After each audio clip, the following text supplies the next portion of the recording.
கிறிஸ்துவுக்குள் பிரியமுள்ள சகோதர சகோதரிகளே, பலந்தரும் தேவன் எபிசோட் 1957க்காய் கர்த்தரை துதிக்கிறேன், மகிமைப்படுத்துகிறேன். இந்த நாளிலும் எரேமியா 31 அதிகாரம் 13வது வசனத்தை நான் வாசிக்கின்றேன். கன்னிகைகளும் வாலிபரும் முதியோரும் ஆனந்த களிப்பாய் மகிழுவார்கள். நான் அவர்கள் துக்கத்தை சந்தோஷமாக மாற்றி அவர்களை தேற்றி அவர்கள் சஞ்சலம் நீங்க அவர்களை சந்தோஷப்படுத்துவேன்.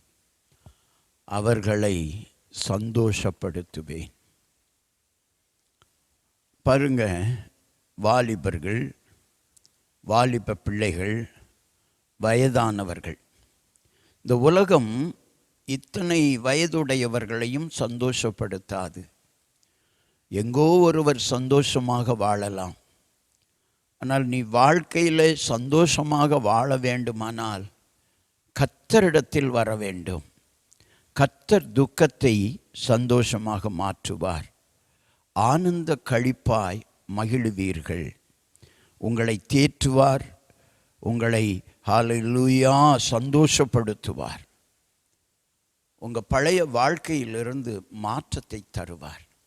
சந்தோஷமாக மாற்றுவார், தேற்றுவார், சந்தோஷப்படுத்துவார்.